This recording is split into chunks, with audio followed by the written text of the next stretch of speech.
عليكم خوتي خواتاتي، كي دايرين؟ لاباس عليكم؟ هانيين؟ اموركم مزيان؟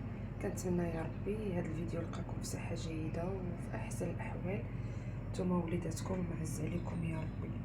اليوم ان شاء الله بغيت نشارك معكم هذه جلبانه اليابسه، جلبانه الخضراء اليابسه، الباكاسي.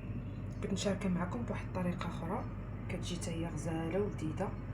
عندي هنايا مطيشه محكوكه، وعندي نص بصله حتى هي محكوكه، وعندي الثومه محكوكه، جوج ضريسات ديال الثومه، وعندي هنا العطريه كما كتشوفوا، عندي الكمون والسودانيه والتحميره، شويه د البزار، اللي بغا ما يديروش ما يديروش، وشويه د الملحه وشويه د الخرقوم.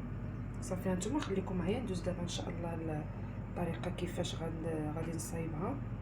وعندي زيت الزيتون حتى هي غادي نديروها. يلا ندوزو بسم الله على بركه الله. صافي كما كتشوفوا هنا غنديروا هاد المطيشه وهاد البصله وجوج ضريسات ديال الثومه، غنديروهم في كوكوط يتقلاو.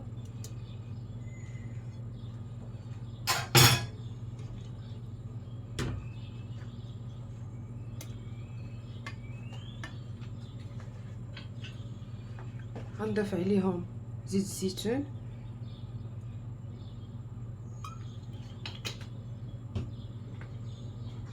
ونضيف ديك العطريه هي اللي كتشوفوا.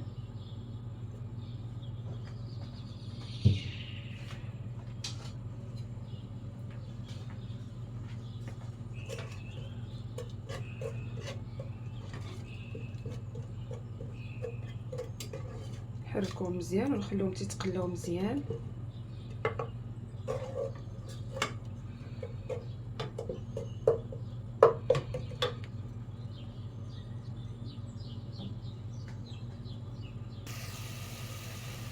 كما كتشوفوا هي كتقلى مزيان، تقلى مزيان ديك المطيشه والبصله.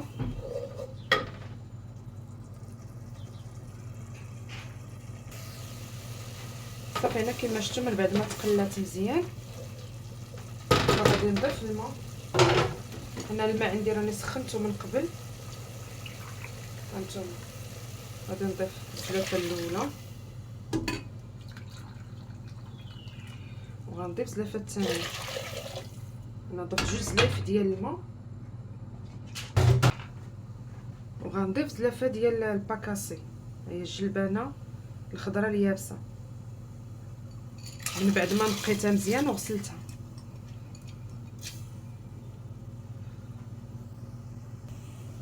وعندي هنا واحد شويه ديال القزبور، غادي نضيف غير شويه، ما بغيتش ندير بزاف.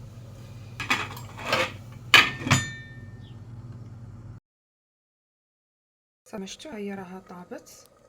صافي دابا غادي ندوز دابا نطحنها.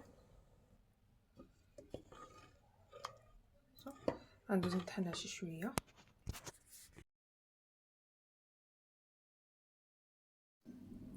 صافي انا كما كتشوفوا انا راني كنطحنها بهذا الميكسور.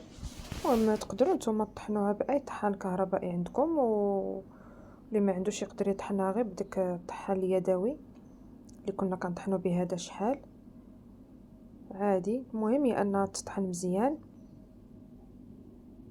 هنا راه في الحقيقه راه الوقت ديال الطياب ديالها راه ما استغرقش معايا بزاف.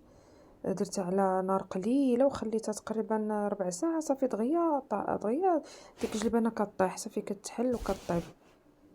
هي راه ممكن الا ما بغيتوش تطحنوها غير تمعكوها شي شويه هكا بشي مثلا مغرفه ولا شي حاجه راه كتمعك. صافي وغندوز نحضر طبق تقديم. ايوا كما كتشوفوا هذا هو طبق التقديم.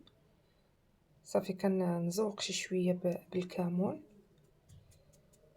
راه اصلا راه فيه الكمون، غير اللي بغى يزيد راه كنحاولوا نزيدو. نتوما انا حاولت نزين شويه بالكمون السودانيه، وغادي نضيف حتى شويه ديال زيت الزيتون.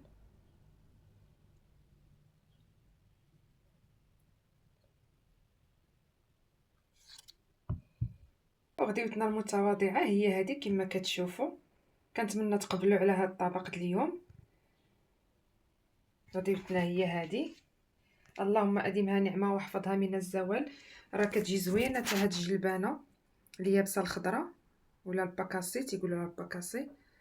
كتجي رائعه الصراحه في المذاق، وحاولوا تجربوها بهذه الطريقه، راه كتجي زوينه تبارك الله ما شاء الله، كتجي غزاله ومزيانه في هذا البرد هذا، راها صحيه حتى هي وعندها فوائد عديده. وحتى لهنا تنقول لكم شكرا الناس اللي كملت معايا الفيديو حتى الاخر. كنشكر الناس اللي انضموا للقناه جداد، كنقول لهم مرحبا مرحبا مرحبا مرحبا. والناس اللي اول مره غادي يدخلوا كنتمناهم قبل ما يخرجوا يخليو لي واحد الاشتراك ويفعلوا زر الجرس باش يوصلهم كل جديد. وشكرا، كنتمنى نكون خفيفه على قلوبكم يا ربي. يلا بسلامه والى فيديو قادم ان شاء الله.